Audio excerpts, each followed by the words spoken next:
This week on TGC News, the world's quietest 45 can, a vanity mirror for your gun, and Ruger's new pistol. The new quick detach mounts from Midwest Industries offer a fast and simple way to move optics from gun to gun with no need for tools. Available in 18 different flavors, they're bound to have one that fits your needs. To get 10% off all of their QD mounts, click the link in the description to go to MidwestIndustriesInc.com and use the code TGCQD.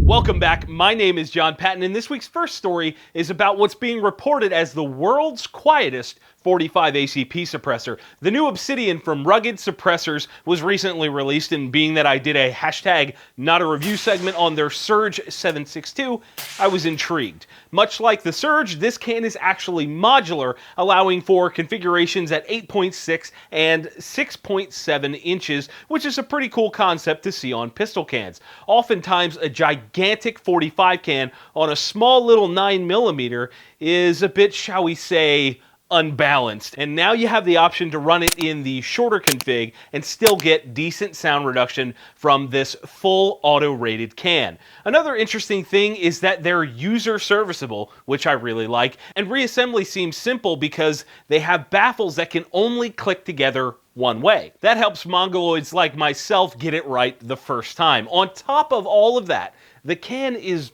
beautiful. I really like the kind of copper coloring or whatever it is on the baffles and the mount. I'm not really sure if it's from the coating or heat treat, but it looks awesome. All of this for an MSRP of $850 makes me think, I wonder how this stacks up against cans like the Silencer Co. Osprey 45, which is my favorite 45 can right now. Well, the quietest 45 can in the world comes in at a whopping 2 decibels less in its full configuration than the Osprey 45. It's jaw-dropping, I know. The real difference is going to be in 2 categories to win me over. First round pop, which is awful on the Osprey, and then tone. The actual tone of the can means a lot more than decibel ratings because lower, bassier tones are easier on the ears most of the time. That's something that not a lot of people talk about when it comes to cans. I guess that means now that I'm going to have to reach out to my friends at Silencer Shop and see if I can get one of these Obsidians and put it up against the Osprey 45 and do my own comparison of the two.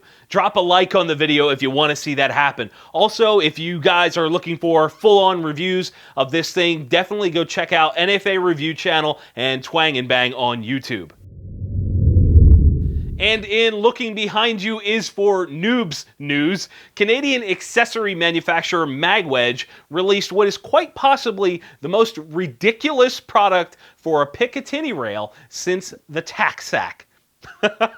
It's called the Angel Eye, and it's a mirror for your gun. This Picatinny-mounted silliness is claimed to increase your situational awareness by giving you a convenient way to look behind yourself.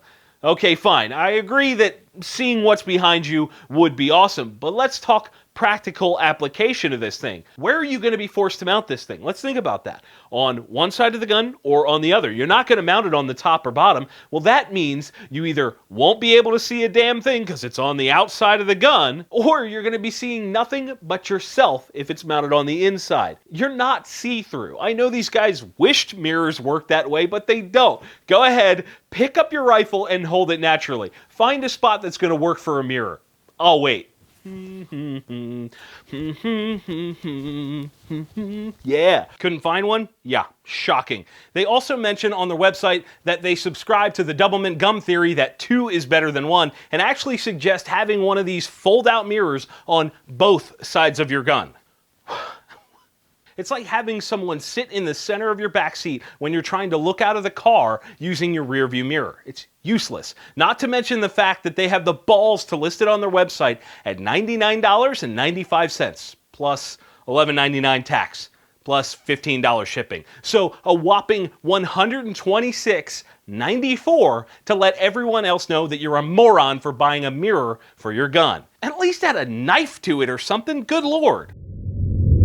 You know, Ruger has really been stepping up their game in recent years with the release of their affordable and high-quality American series of rifles, followed by the release of their American rimfire rifles. They've got smooth actions, comfortable lightweight stocks, and they're reasonably accurate. So naturally, when I heard Ruger was making an American pistol, I was freaking pumped. I love to see competition getting stronger in the handgun market, and here it is. The Ruger American Pistol, available in both 9mm and 45 ACP versions. I might be alone on this one, but I personally think the gun looks pretty damn good. Definitely an upgrade in style when compared to the SR and P series handguns that they make. As you might have heard by now, they come with 3 interchangeable grip sizes on the 9mm and 2 on the 45. That's a feature I really like, allowing the customer to get a more customized experience with the handgun. One of the other positive features on this full-size pistol is that it comes with a 17-round nickel Teflon coated magazine in 9mm.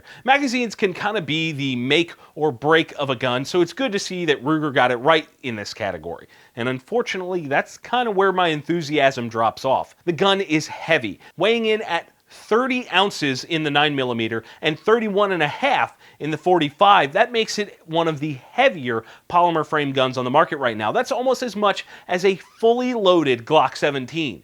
Ruger did such a great job keeping the American rifles trimmed down, and apparently that mantra kind of slipped through the cracks on this one. The other thing that I'm not a fan of is the sights. When are manufacturers going to stop being lazy and put night sights on their guns from the factory as standard? I know they're going to bring up cost as an issue, but I guarantee they can make it work. I know there's points of margin in that gun. And I know that Ruger is looking at this as a one-size-fits-all type of gun like other manufacturers do, but I for one hate the idea that if I buy a factory gun these days, I can rest assured that I'm going to have to drop another $100 on new sights. And the last thing that kind of knocks it down a peg in my book is the report from Tim at Military Arms Channel that the squared off back end of this gun makes it super uncomfortable to shoot for any real length of time. If you watch his first look video on the gun, you'll see multiple examples of this thing beating up your thumb knuckle. Obviously, I would love to shoot this thing and find out whether that's the case for me or not, because everyone's hands are different, but it still doesn't really bode well for the American pistol. What do you guys think? Are you going to pick one of these up? This week's Friendly Fire question is from David Hebel on the TGC Facebook page, and he asks, what do you look for at gun shows? This is a great question because I know gun shows are a big part of the firearms industry and community. It's important to note here that I have only ever been to and worked at shows in southeastern Pennsylvania, so I can really only speak to my experiences locally. Now, let me start off by saying that I think gun shows suck. Once upon a time, even just a few years ago, before Sandy Hook, they were a land filled with good deals and potential treasure troves.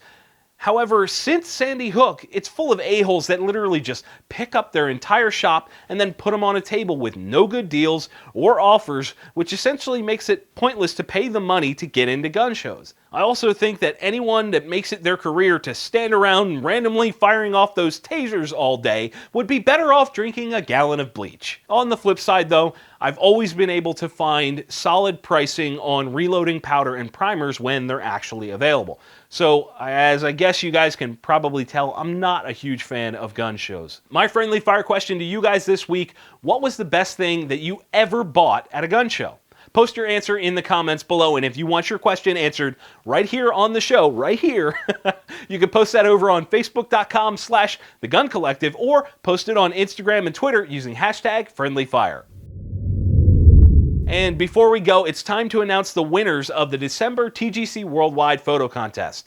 The theme for December was rifles, and you guys came out in full force with some awesome rifles of all types, really. It was pretty cool. As with last time, there's going to be a winner from both Facebook and Instagram. The winner from Instagram is the very talented and very funny Nine-Minded with his picture of his AK. And the Facebook winner is Joe Comfort with this picture of his new Frontier Armory build. It's awesome to see so many talented guys in the TGC audience. And now is when I normally would announce next month's theme, but I need to bring something up first. The pictures you submit have to be yours and new. I saw a bunch of guys tagging their old photos on Instagram and then others submitting pictures that I know they don't own. That's not cool. Let's keep this fun, guys. Submit your own new pictures. The theme for January's TGC Worldwide contest is End of Days. To enter, post your pictures on the TGC Facebook page or on Instagram and tag this stuff right here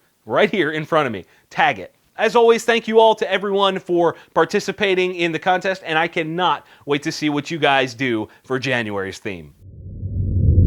The Scourging Handle from Kinetic Development Group offers an ergonomic way to manipulate your FN SCAR rifle. Able to be used on both sides of the gun as well as flipped upside down for a different angle of approach, this textured contoured handle is brand new from KDG. To get 10% off your entire order on kineticdg.com, use the code TGC10.